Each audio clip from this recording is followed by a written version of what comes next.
नहीं,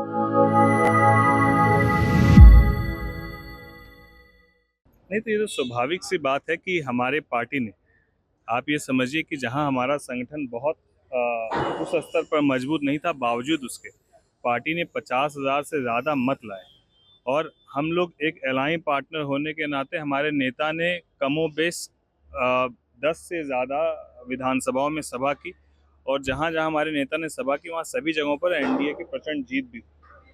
तो ये सामूहिक एक प्रयास था, और एक हमारे पार्टी का हमेशा से ये रहा है कि हम लोग लगभग कमोबेश जहाँ जहाँ एनडीए तय करेगा वहाँ वहाँ हमारी पार्टी ने चुनाव लड़ने का काम किया, और एनडीए को भी मजबूत किया, और हमारा संगठन का भी वहाँ पर धीरे धीरे और अब हम लोग मजबूत मजबूत करने का काम करेंगे। बिहार को लेकर कहा जा रहा है, महागठबंधन के लोग कह रहे हैं कि दिल्ली में चाहे जो कुछ भी हुआ, बिहार में तो तेजस्वी यादव ही मुख्यमंत्री बने। नहीं, अच्छी बात है। हर पार्टी को ये सोचना भी चाहिए कि बनेगी सरकार, लेकिन अंतोगत्वा दिल्ली जो है वो झांकी है, बिहार अभी बाकी है, और आने वाले समय में आपको देखने को मिलेगा 225 पार एनडीए की जीत होगी और विपक्ष का सुपड़ा साफ होगा। नीतीश कुमार के लोग यहाँ राजद के लोग कह रहे हैं कि इनका 27वां चालू हो जाएगा। ठीक है, वो उनकी भाषा, उनका उनकी मर्यादा है। हम लोग पूरे सम्मान के साथ उनका स्वागत करते हैं, और हम लोग कहना चाहते हैं कि अब बिहार की जनता इस बात को बेखूबी समझ चुकी है कि उनके कथनी और करनी में कितना अंतर है। और दूसरी बात, महागठबंधन कितना एक है, ये लोकसभा चुनाव के वक्त भी पता चला, दिल्ली में विधानसभा चुनाव में पता चला, और आने वाले समय में जो गठबंधन विपक्ष का है वो गठबंधन रहेगा कि नहीं रहेगा, ये भी आने वाले कुछ समय में आपके सामने स्पष्ट हो जाएगा। नीतीश कुमार के पुत्र निशांत को लेकर कहा जा रहा है कि राजनीतिक एंट्री होगी और हरनौत विधानसभा क्षेत्र से चुनाव लड़े।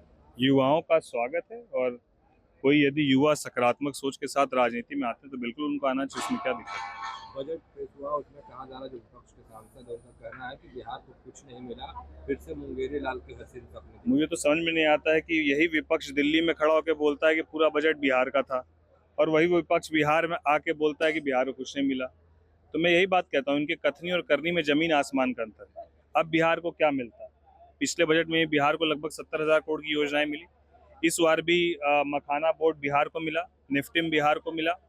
यहाँ पर आपके एयरपोर्ट के एक्सपेंशन की बात हुई, बीटा का ग्रीन फील्ड की बात हुई। अब उससे सारी चीज़ें मिलने के बाद भी कुछ तो ऐसा चाहिए कि लोगों के बीच में अपना जगह बना पाए। तो ये सब उलूर गुलूर बयान है। आप बिहार में चुनाव हो रहे हैं, आप लोग कितनी सीटों पर तैयारी कर रहे हैं, क्या रणनीति? देखिए, तैयारी तो पार्टी ने पिछले बार भी विधानसभाओं में सभी सीटों पर अपनी तैयारी रखी थी, और संगठन पूरी मजबूती के साथ लगभग सभी विधानसभा सीटों में मजबूती के साथ तैयारी में है। लेकिन क्योंकि हमारे नेता एनडीए घटक दल के एक ईमानदार साथी हैं, इसीलिए जो एनडीए घटक दल में तय होगा, हमारे नेता जो तय करेंगे वही सर्वमान्य होगा, और हम लोग पूरी मजबूती और ईमानदारी के साथ गठबंधन के साथ चुनाव लड़ेंगे। इसी मुद्दे को लेकर आपके नेता अभ्यर्थियों के साथ खड़े थे, अभी भी अभ्यर्थी धरना पर बैठे हुए हैं, कोर्ट का भी फैसला आ रहा है, पर री एग्जाम की बातें नहीं, हमारे नेता ने पूरे मजबूती के साथ उनका समर्थन भी किया, और हमारे नेता ने कहा है कि इसकी समीक्षा होनी चाहिए, और इसको लेकर एक कमेटी बना के, एक दल बना के छात्रों का भी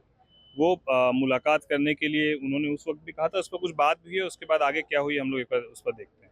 आप लोग सत्ता पक्ष के साथ हैं, जिस तरह चिराग पासवान जी का बयान आया कि बीपीएससी परीक्षा जो है रद्द होनी चाहिए, लेकिन सरकार के कोई भी अधिकारी इस मामले में कुछ बोलने को तैयार नहीं। देखिए, सत्ता पक्ष में रही या विपक्ष में रहे, आपकी राजनीति जनता तय करती है, तो जनता के मुद्दों को आपको उठाना होगा। इसमें पक्ष और विपक्ष कोई मुद्दा ही नहीं। और यदि ये युवाओं की बात है, बिहार के छात्रों की बात है, तो हमारे नेता हमेशा से युवाओं की बातों को, उनका एमवाई समीकरण आपको पता ही है, महिला और युवा, तो उस समीकरण पर हमेशा से उन्होंने अपनी मजबूती से बात को रखा है, और हम लोग पूरी तरीके से उनके साथ हैं।